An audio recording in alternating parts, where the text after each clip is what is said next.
I'm Vic Perri. Here I am at the Brunswick Library in Brunswick for the first of our coverage of Midsumma events. Just this week you saw the fabulous opening of the Midsumma Festival, and tonight we have a conversation with Joan Nestle here in the Brunswick Library. And tonight I caught up with Joan and we had a little chat just before she got on with the event. The star of the evening, Joan Nestle. Hello, Joan. Hi, it's wonderful to be with Ben TV again, and to be in the community library. It's a great honour.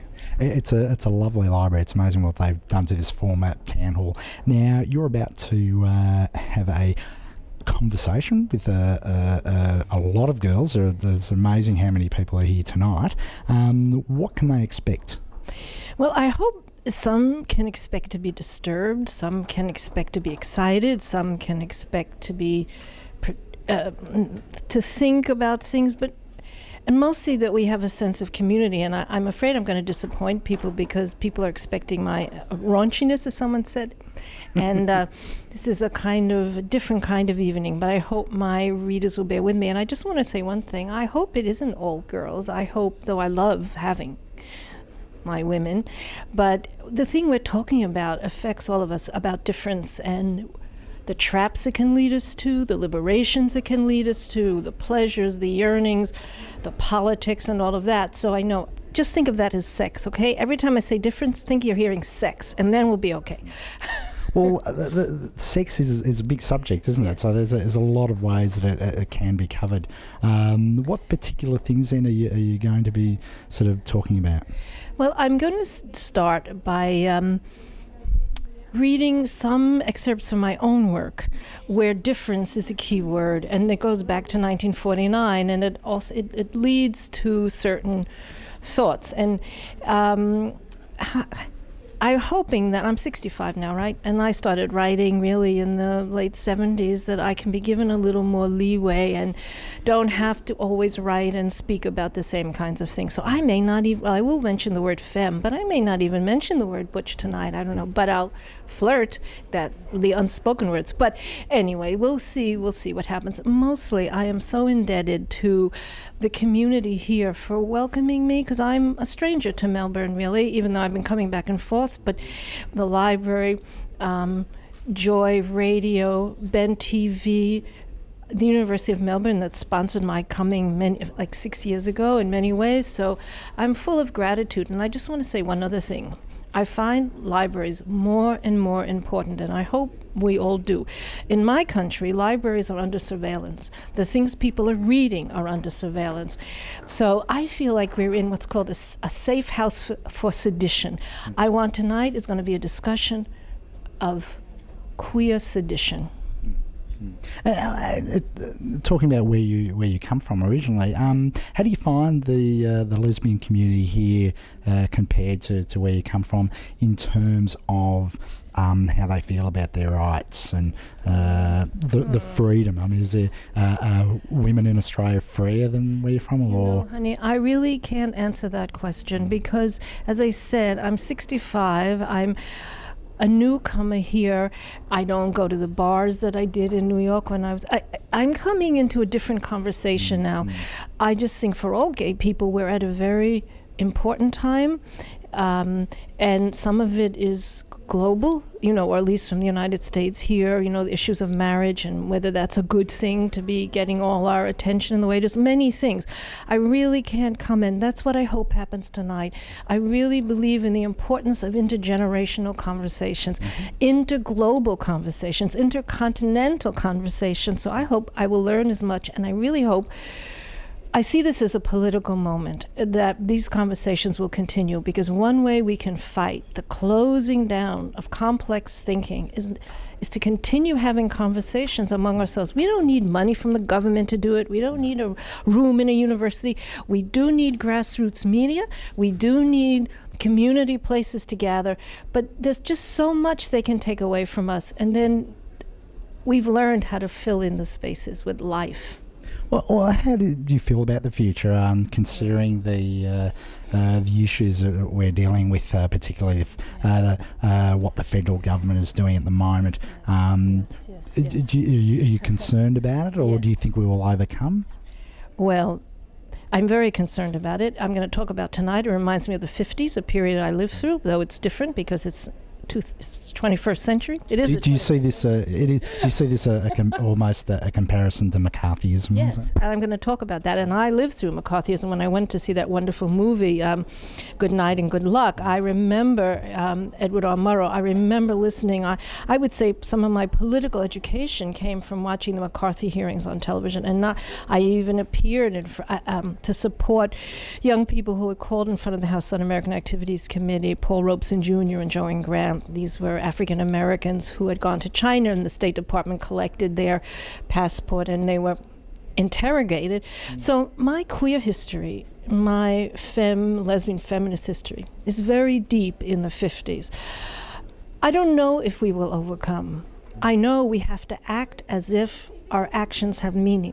We have to act as if everything we've learned from our yearnings for touch, from our sexuality, from being strangers in our own culture, can have meaning, so we can form coalitions with other people who are now considered strangers and dangers, and fight, because we are in a fight, not just for our own lives, not just for our own desire, but a fight for a multitude of peoples who little by little are being pushed really out of their chances for a full life, whether it be health, housing, education, all those things. So while there are differences between sort of the communities on this planet, there's a lot of commonalities too, aren't there? There's a lot of things that we do share. And the respect we pay the differences, that's also what I want to talk about tonight. Yeah. Oh, I'm getting more. I just hope people aren't upset with me because I'm not going to talk about penetration and moaning. So maybe I'll have to throw some of that in every once in a while. Well, if you get into that, we'll have to just show this a bit later on TV. But thanks very much, Joan. It's good for children to hear. Okay. I'll trust you. Thanks again, and good luck. And we'll catch up with you again next time. So good luck. I love Ben TV. Thank you. Don't go away. We'll have a short break, and we'll have more of Joan Nestle.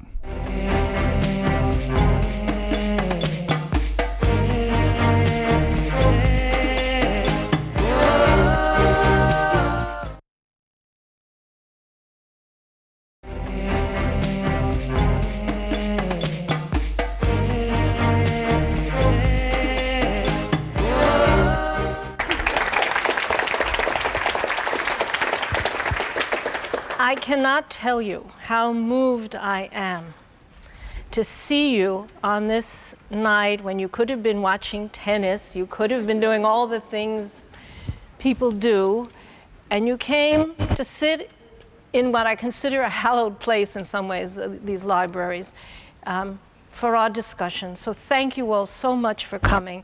And I want to thank Sarah Chapman for really giving me the idea that, Joan, why don't you speak at the Brunswick Library? And I live just, 5 minutes away. I also want to just talk a little about libraries. I find this the most important and moving place to speak in. More important than a classroom, more important than a stage, more important than a film theater, a library.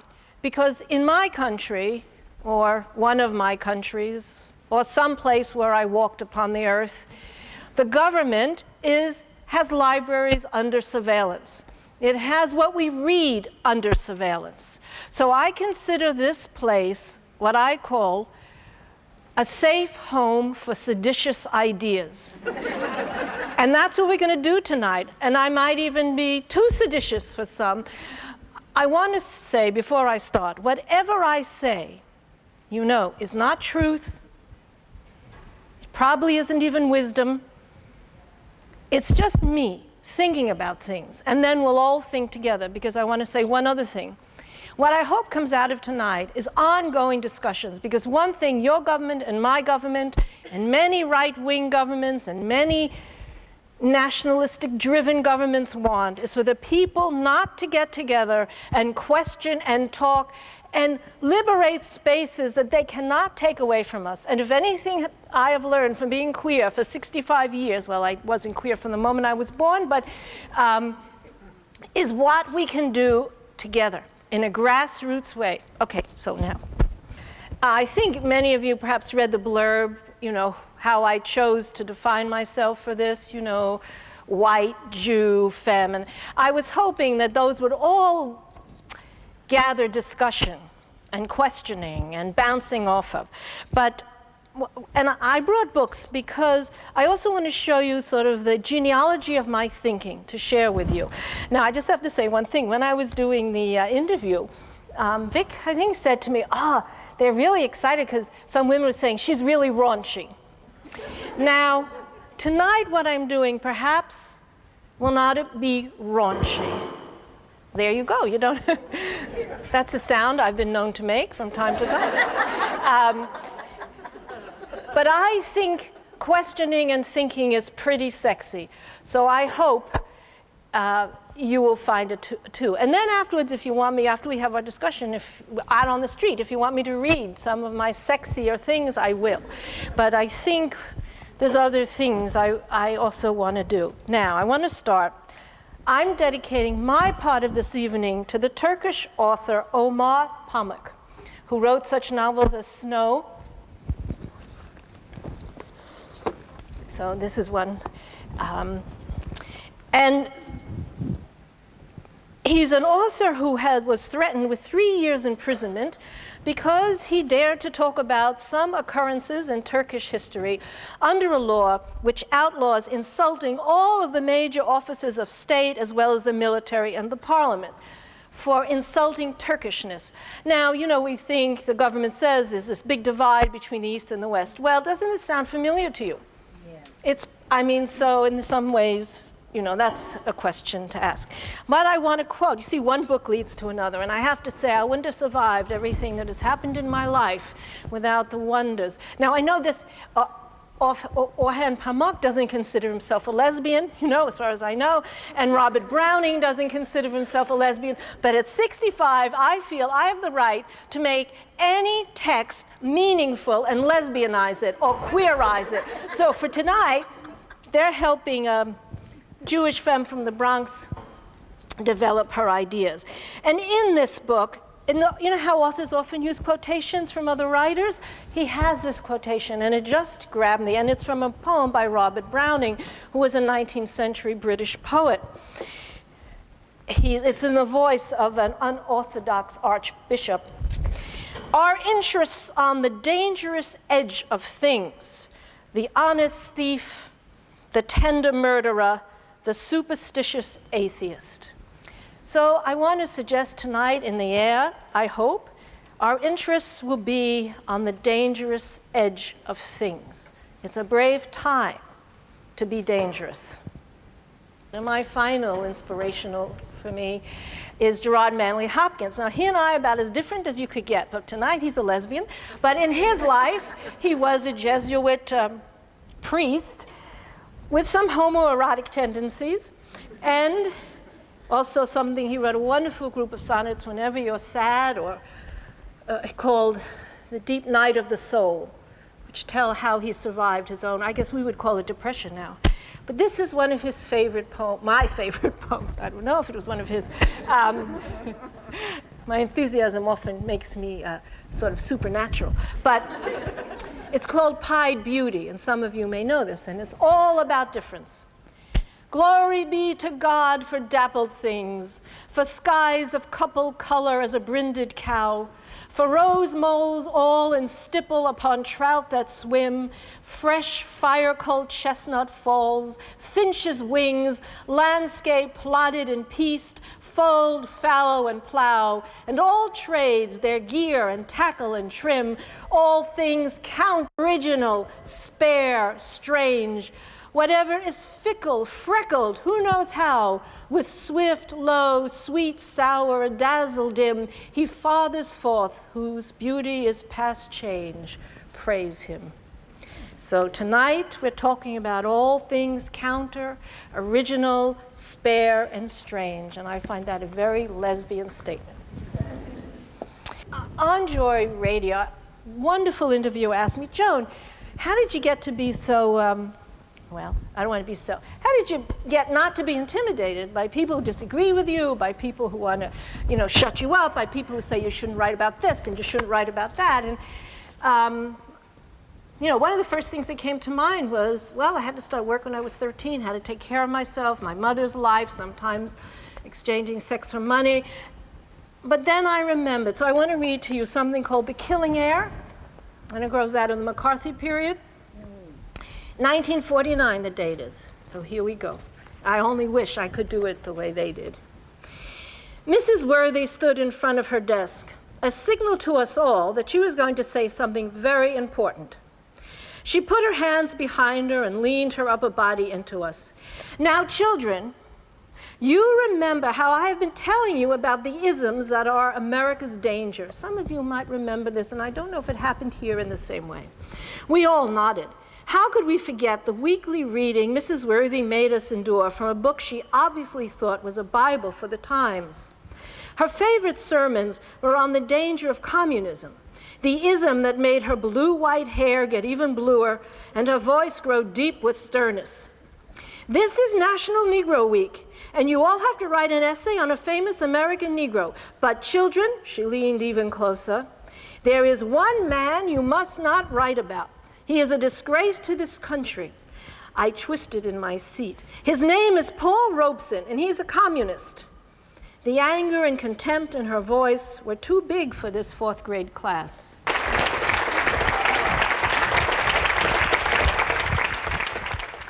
I hope you enjoyed a conversation with Joan Nestle. Straight after this break, we've got more Midsumma highlights with MotaFrenz picnic and parade at Como Park, South Yarra.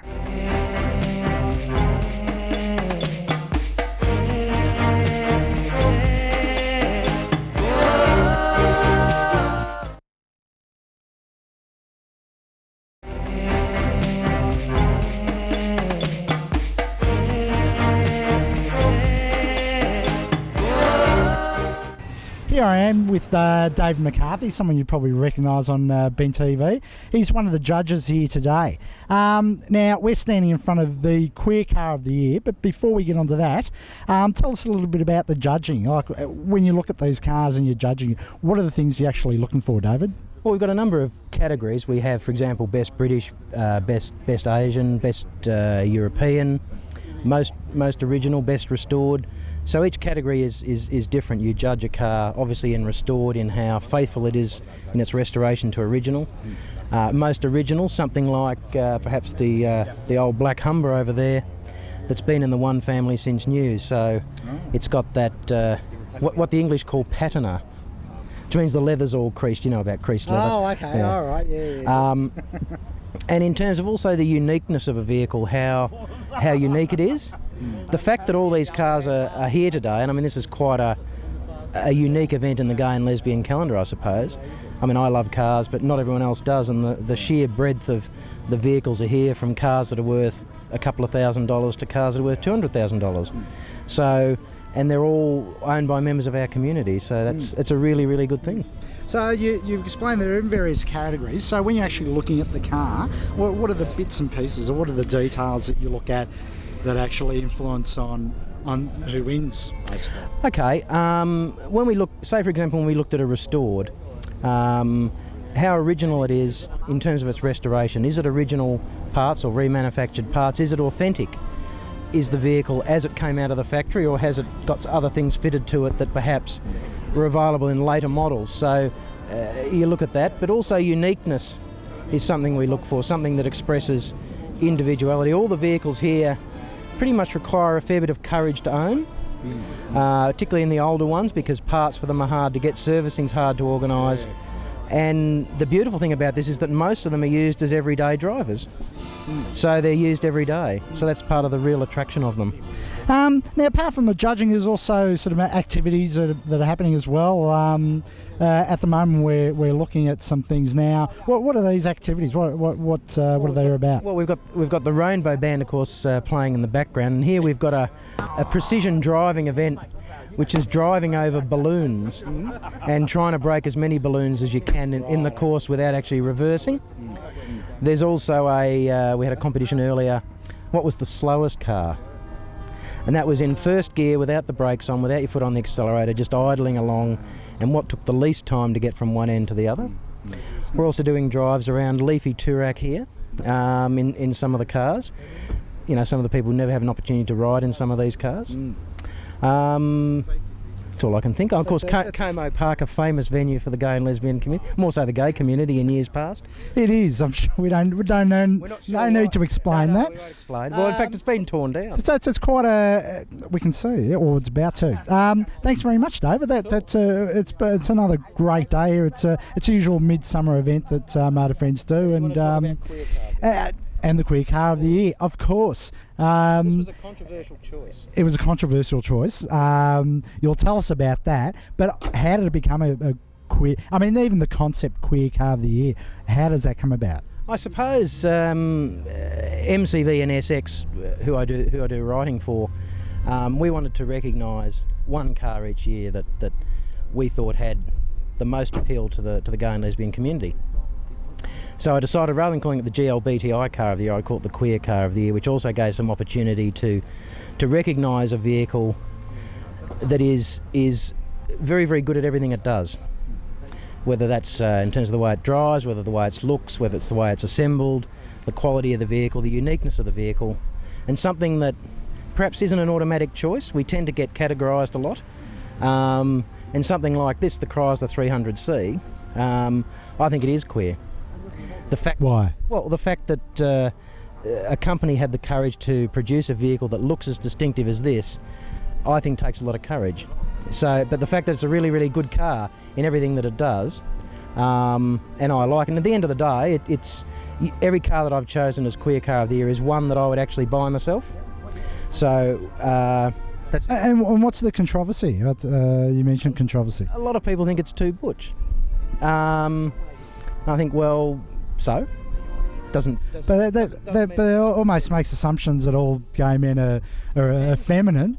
What about the many women out there who are butch? but have many many queers bought this car, or do they intend to buy this car? Three that have. Two in Melbourne, one in Sydney. The interesting thing about this car, when they introduced it to Australia, they thought it would sell about 100 a month. They've been selling 150 a month, and they're back ordered till May. So it's hit a chord. People want this car for the way it looks. There's very few cars you can actually buy that will stand out like this in the traffic. You drive this down the street and people are just looking at it. So I think that's queer. You know, it's a bit like us. You know, when you're always looking and when you're out there, you get attention, and this car is a car that gets attention. Now, what sort of price tag are we looking at for this? $60,000.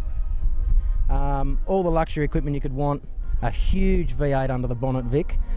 You know, more throb than a party at the Peel. People still buying V8 these days with the cost of petrol. Yeah, it's a factor, but it actually has a system whereby 4 of the cylinders of the 8 cylinders shut down on the freeway for economy. So there's a nice little bit of technology in it. Sure, it uses a lot of petrol, but you know, it's the price you pay for a car this size. There aren't very many large cars that you can buy that are, unless you buy a diesel, which isn't really an option in Australia currently. Something like this, you think, okay, well, I'll go for the look. And the fact that it, you know, will seat 5 people, it's got a stereo probably better than most venues have got, and it's 60 grand. I mean, it's a lot of money, but it's affordable. It's probably not really that much for, I suppose, for a car of this status these days. It's a batshit car, and this is far from that. So, all right, thanks very much, David. Thanks for talking to us. Bye. Okay, well, that was another fantastic MotaFrenz event, part of Midsumma, of course. We've been covering Midsumma, and we'll bring more of you in the coming weeks, so stay tuned for the next episode of Bent TV for more Midsumma highlights.